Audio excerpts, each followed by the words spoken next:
Espera, tínhamos um encontro esta noite?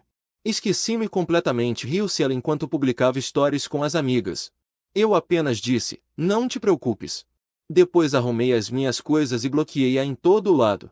Agora ela está a implorar aos amigos em comum para perguntarem se alguma vez a vou perdoar. Às vezes os momentos mais importantes da nossa vida acontecem quando estamos sentados sozinhos numa mesa de restaurante, a ver outros casais aproveitarem a sua noite enquanto a nossa namorada está noutro sítio qualquer, a publicar sobre como a sua saída espontânea é incrível. Sou o Nuno, 29 anos, analista de dados aqui em Lisboa, e esta é a história de como finalmente aprendi a diferença entre alguém que nos ama e alguém que apenas gosta de nos ter por perto quando é conveniente.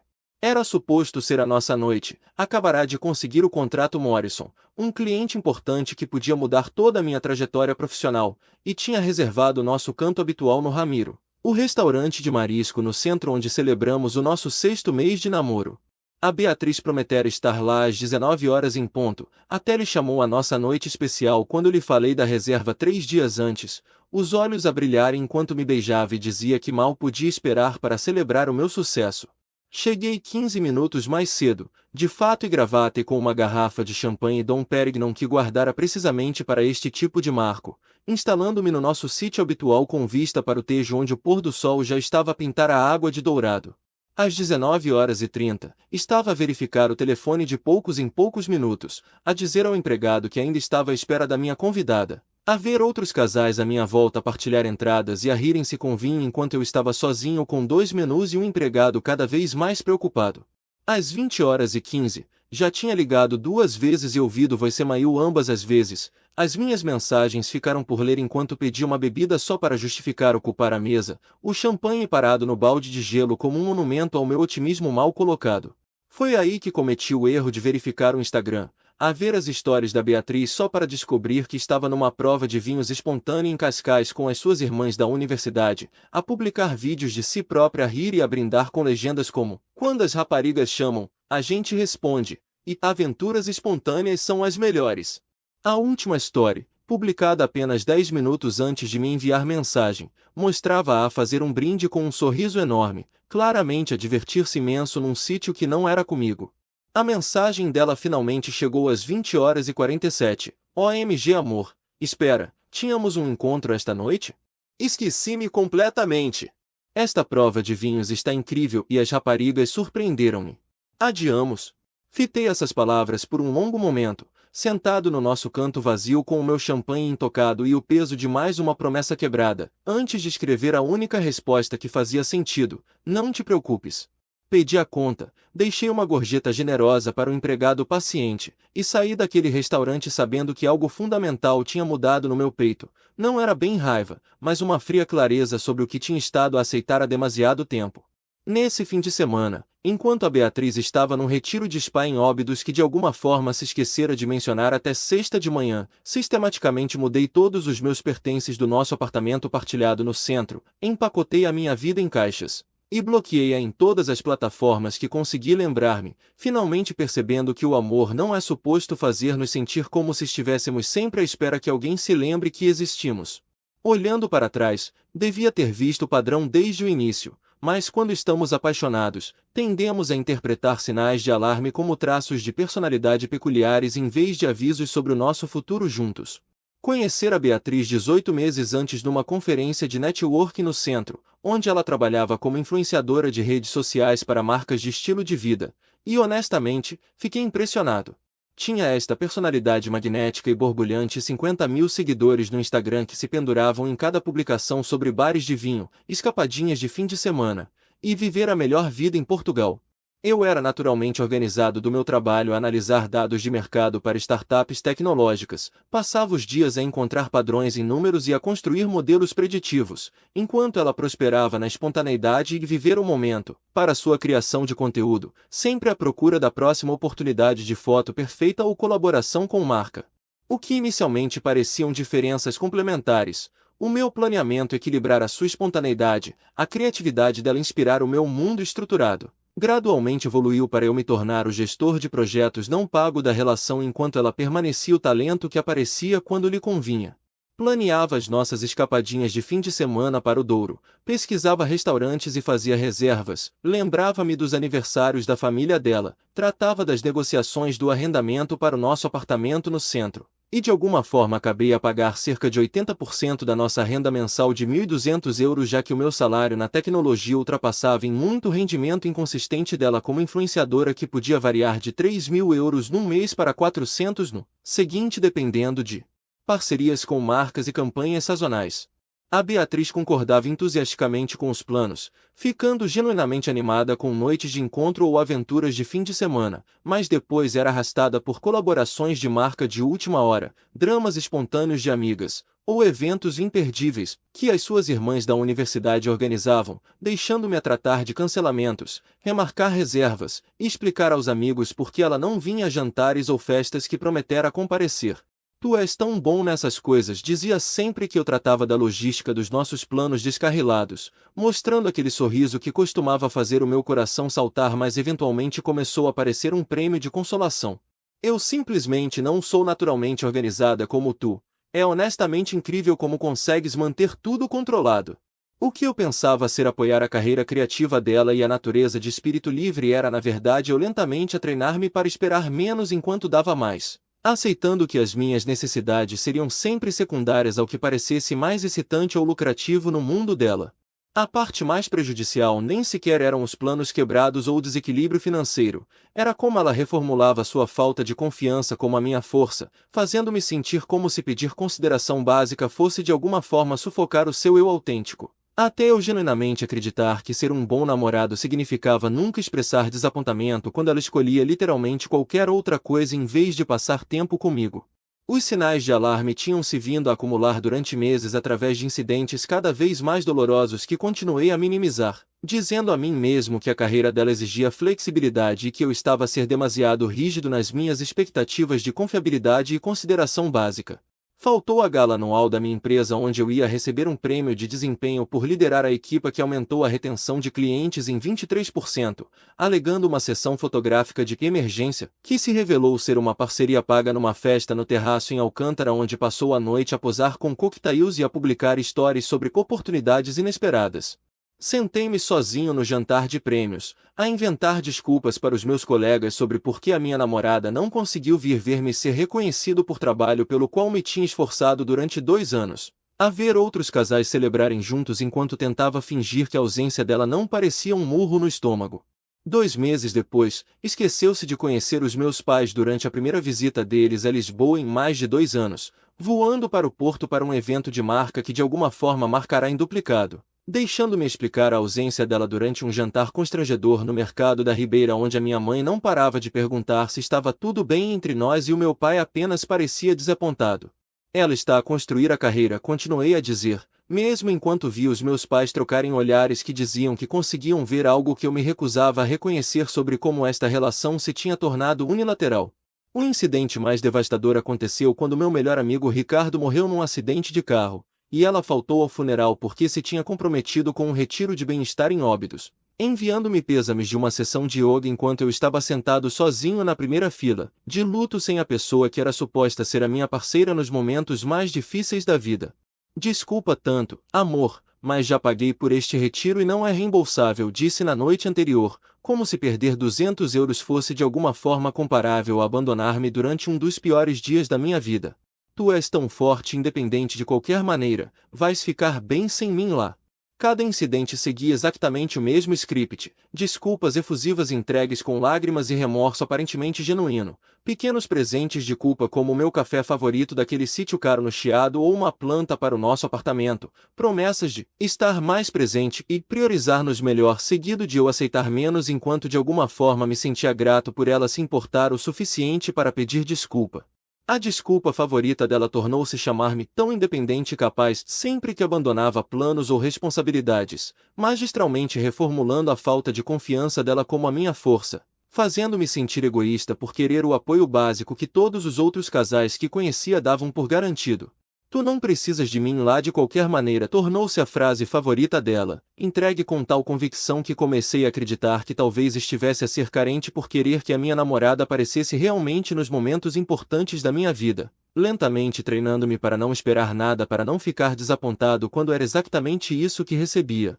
A minha promoção para analista sênior de dados veio com um aumento de 10.000 € e a minha própria equipa de 3 analistas júniores, representando o culminar de 4 anos de semanas de 60 horas, certificações de fim de semana em aprendizagem automática, e o tipo de dedicação árdua que me custará amizades e hobbies, mas finalmente compensará no avanço profissional pelo qual trabalhará desde a universidade. A conta Morrison era a joia da coroa, uma startup tecnológica cujos algoritmos de envolvimento do utilizador eu reconstruíra completamente, resultando num aumento de 40% na retenção de clientes que tinha outras empresas a tentar seduzir-me com ofertas competitivas. Escolher especificamente o Ramiro para o nosso jantar de celebração, o restaurante de marisco onde tivéramos o nosso 6º mês de namoro, e até liguei com antecedência para arranjar que o chefe preparasse o risoto de marisco favorito da Beatriz como surpresa, querendo que esta noite se sentisse tão significativa quanto a conquista que estava a celebrar. Durante 2 semanas antes do jantar, lembrei a sobra a importância desta celebração, explicando como a promoção mudaria o nosso futuro financeiro e abriria portas que estivera a trabalhar para desbloquear durante anos, e ela pareceu genuinamente animada, publicando nas suas stories do Instagram sobre celebrar a enorme vitória do meu namorado incrível e perguntando aos seguidores para recomendar o título perfeito para um jantar especial. Cheguei ao Ramiro 15 minutos mais cedo, vestido com o meu melhor fato azul marinho e a carregar aquela garrafa de Dom Perignon que guardara desde o meu último aniversário, instalando-me na nossa mesa reservada no canto que tinha vista para o Tejo, onde o pôr do sol de final de setembro já estava a pintar a água em tons de dourado e rosa que pareciam algo da estética cuidadosamente curada do Instagram da Beatriz.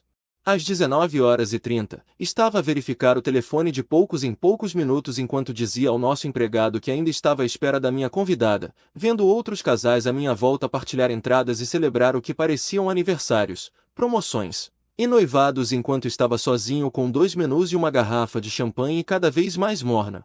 Os outros clientes provavelmente pensaram que tinha sido plantado por um encontro do Tinder, não abandonado pela minha namorada de 18 meses numa das noites mais importantes da minha vida profissional, e honestamente, essa suposição teria sido menos humilhante que a verdade. Enquanto os minutos se estendiam em horas, liguei 2 vezes e ouvi o voicemail ambas as vezes, as minhas mensagens mostrando como entregues, mas por ler enquanto pedia uma bebida só para justificar ocupar a mesa principal que outros casais provavelmente estavam à espera. O champanhe fechado no balde de gelo como um monumento ao meu otimismo mal colocado sobre as prioridades dela. Foi aí que cometi o erro fatal de verificar o Instagram, navegando pelas stories da Beatriz só para descobrir que estava numa prova de vinhos espontânea em Cascais com as suas irmãs da universidade, publicando vídeos de si própria a rir e a brindar com legendas como "Quando as raparigas chamam, a gente responde", e "Aventuras espontâneas com as minhas irmãs são as melhores". A story final, publicada apenas minutos antes da mensagem que esqueci-me completamente, mostrava-a a fazer um brinde com o maior sorriso que lhe vira em meses, claramente a ter o melhor momento da vida num sítio que não era celebrar a maior conquista da minha carreira. A mensagem dela finalmente chegou às 20h47. OMG amor, espera, tínhamos um encontro esta noite? Esqueci-me completamente. Esta prova de vinhos está incrível e as raparigas surpreenderam-me com ela. Adiamos. Fiquei ali a fitar essas palavras pelo que pareceu uma eternidade, rodeado pelo ambiente romântico que planeara cuidadosamente, o risoto intocado a esfriar, e o peso de finalmente perceber que o esquecimento dela não era descuidado ou distraído. Era uma escolha que revelava exatamente onde eu estava no sistema de prioridades dela, algures abaixo de provas de vinhos espontâneas e laços com irmãs da universidade, mas acima de eventualmente me responder por mensagem. Em vez de confrontar a Beatriz com a raiva e dor que ardia no meu peito, ou exigir explicações para comportamento que já se tinha explicado perfeitamente bem, escolhi uma abordagem metódica que refletia tanto a minha natureza analítica quanto a nova clareza sobre a verdadeira dinâmica da nossa relação que cristalizara durante aquelas 3 horas de espera sozinho. Na manhã seguinte, enquanto ela ainda estava a publicar conteúdo de recuperação de ressaca e provavelmente à espera que eu ou explodisse com ela ou fingisse que nada tinha acontecido como sempre fazia, comecei a executar um plano com a mesma precisão que trazia para projetos de análise de dados no trabalho. Tirei um dia de baixa e passei-o à procura de apartamento em Campo de Ourique, encontrando um T1 com paredes de tijolo à vista e janelas grandes que parecia o oposto do nosso apartamento estéril no centro, que sempre parecerá mais o estúdio fotográfico dela que a nossa casa partilhada. Durante a semana seguinte, enquanto a Beatriz estava no retiro de spa em Óbidos a publicar conteúdo sobre cuidado pessoal e gratidão e provavelmente nem a pensar em mim, organizei mudadores, transferi serviços para o meu nome, abri a minha própria conta bancária e retirei o meu nome do contrato de arrendamento conjunto e do cartão de crédito partilhado que essencialmente financiara sozinho durante meses. A logística foi surpreendentemente simples quando não estava a tentar acomodar o horário de outra pessoa ou obter o input delas em decisões sobre as quais nunca se importaram. Podia assinar contratos e marcar mudanças sem verificar se conflituava com brunches ou eventos de marca ou viagens espontâneas de raparigas que se materializavam sempre que a vida real tentava intrometer-se na criação de conteúdo dela. Empacotei sistematicamente, levando apenas o que era genuinamente meu e deixando os eletrodomésticos caros, mobília e decoração que comprará mais que se tinha tornado parte da estética da marca de estilo de vida dela durante os meses que vivêramos juntos. A parte mais difícil foi decidir o que fazer com as fotos. 18 meses de conteúdo de casal cuidadosamente encenado que parecia tão feliz no Instagram, mas se sentia oco quando tentava lembrar-me de momentos genuínos de conexão por trás das poses da câmara e check-ins de restaurantes. No domingo à noite, depois de carregar a última caixa para o meu carro, deixei uma nota cuidadosamente redigida no nosso balcão de mármore da cozinha ao lado das chaves do apartamento e do comando da garagem. Beatriz. Mudei-me permanentemente e terminei os meus compromissos financeiros aqui. Finalmente percebo que o amor não é sobre esperar infinitamente que alguém nos priorize, e cansei-me de aceitar menos do que mereço. Espero que encontres alguém cuja companhia prefiras a provas de vinhos com amigas. Não estarei disponível para descobrir. Nuno.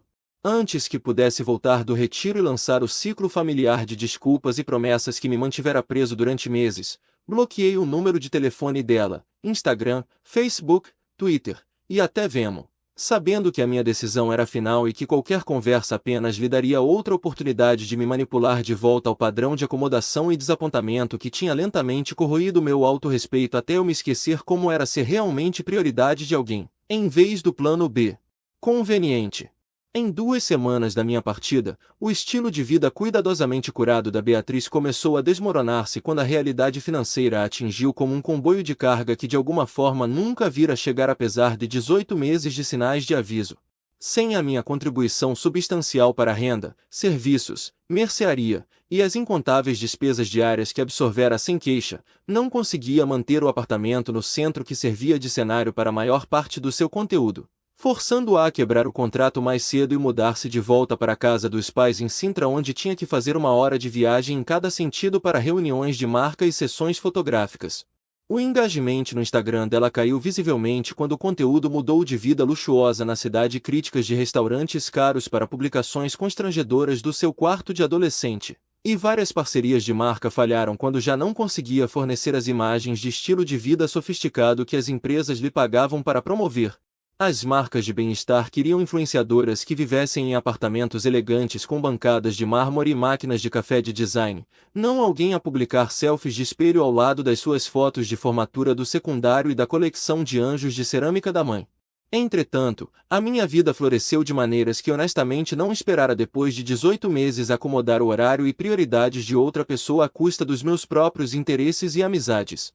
Juntei-me a um clube de caminhadas que explorava trilhos diferentes na Serra de Sintra todos os fins de semana, redescobrindo meu amor pela fotografia ao ar livre e conhecendo pessoas que realmente apareciam quando diziam que iam e dividiam a gasolina sem serem pedidas. Comecei a ter aulas de dança salsa num estúdio no meu bairro de Campo de Ourique, algo que mencionara querer experimentar anos antes, mas nunca seguirá porque a Beatriz achava que dança de salão era meio brega e preferia atividades que fossem mais amigas do Instagram. Mas, surpreendentemente, comecei a namorar a Leonor, uma colega cientista de dados que conhecera numa conferência de aprendizagem automática, que não só aparecia quando dizia que ia, mas chegava 5 minutos mais cedo a tudo e dividia todas as contas pelo meio sem fazer disso uma declaração política sobre papéis de gênero ou expectativas financeiras. Através de amigos mútuos que ainda seguiam a presença cada vez mais desesperada da Beatriz nas redes sociais, soube das tentativas dela de manter o estilo de vida anterior através de trabalhos de consultoria freelance e dinheiro emprestado de familiares, mas mais importante, descobri interesses e amizades que estiveram dormentes enquanto organizara toda a minha vida à volta de alguém que nem conseguia lembrar-se dos nossos planos de jantar. A Leonor e eu passávamos manhãs de sábado a caminhar na Rábida ou a explorar o mercado da Ribeira. Depois voltávamos ao meu apartamento onde cozinhávamos jantar juntos e tínhamos conversas reais sobre o nosso trabalho, objetivos e pensamentos genuínos sobre a vida em vez de ouvir monólogos infinitos sobre taxas de engagement de seguidores e drama de colaborações de marca. O contraste era tão marcante que quase me fazia rir. Passará meses a sentir-me como se não fosse suficiente para alguém que nem conseguia aparecer consistentemente, quando o problema real era que estivera a aceitar alguém que não era nem perto do suficiente para mim. 8 meses depois da minha saída silenciosa, a Beatriz apareceu no lobby do meu novo prédio numa manhã chuvosa de domingo em maio, tendo de alguma forma obtido a minha morada através de conexões mútuas que provavelmente pensaram que estavam a ajudar duas pessoas que pertenciam juntas a resolver as coisas. Parecia diferente, menos polida que a versão perfeitamente curada de que me lembrava, mais vulnerável e humana. Usando jeans simples e um casaco de chuva em vez dos outfits cuidadosamente coordenados que costumavam servir de conteúdo para as publicações de estilo de vida dela. O número de seguidores no Instagram aparentemente caíra para cerca de 32 mil, e as parcerias de marca secaram junto com o rendimento que nunca fora tão substancial quanto o estilo de vida dela sugeria. Nuno, por favor, eu sei que provavelmente não me queres ver, mas tenho estado em terapia a trabalhar nos meus problemas de compromisso e padrões de relacionamento, disse, a voz mais pequena do que me lembrava, faltando a energia confiante que costumava encher todas as salas onde entrava. Percebo agora como fui egoísta, como te dei por garantido e te tratei como se fosses estar sempre lá, não importa quão mal me comportasse. O discurso dela era familiar, mas desesperado, promessas de mudança genuína, reconhecimento de erros passados que mostrava que claramente ensaiara esta conversa, e apelos à nossa história linda juntos, que convenientemente ignorava quanto dessa história envolveu eu acomodar os cancelamentos de última hora e promessas quebradas dela. Tenho saudades do que tínhamos, continuou, lágrimas começando a formar nos olhos que me podiam ter comovido 18 meses antes, mas agora apenas pareciam outra performance desenhada para obter uma reação específica. Tenho saudades de como me sentia segura contigo, como cuidavas de tudo e fazias a minha vida muito mais fácil. Até o pedido de desculpas dela revelou o problema fundamental. Tinha saudades do que eu fornecia, não de quem eu era, e não conseguia perceber a diferença entre os dois. Ouvi educadamente durante exatos 5 minutos, de pé no lobby do meu prédio enquanto a chuva riscava as janelas atrás dela, antes de explicar calmamente que aprenderá algo crucial sobre o meu próprio valor durante o tempo separados e nunca mais aceitaria ser o plano B, rede de segurança, ou solução conveniente de alguém para os desafios práticos da vida. Estou com alguém agora que me escolhe todos os dias, tal como eu a escolho, disse, pensando na Leonor à espera lá em cima com café e as palavras cruzadas do domingo que começáramos a fazer juntos. Uma tradição semanal simples que significava mais para mim que todos os gestos grandiosos e declarações nas redes sociais da Beatriz alguma vez significaram. Era isso que merecia desde sempre, e foi o que me ensinaste a exigir.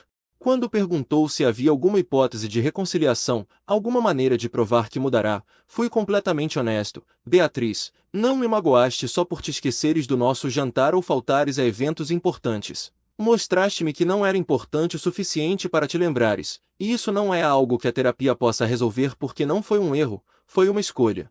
A conversa terminou com ela a chorar lágrimas genuínas no meu lobby enquanto eu não sentia nada excepto alívio e um tipo estranho de gratidão. Finalmente percebendo que a coisa mais amorosa que podia fazer por mim mesmo era recusar-me a voltar a uma dinâmica que tinha sistematicamente diminuído meu autorrespeito e bem-estar emocional. Não importa quanto ela alegasse ter aprendido ou mudado nos meses desde que deixará de estar disponível para decepcionar.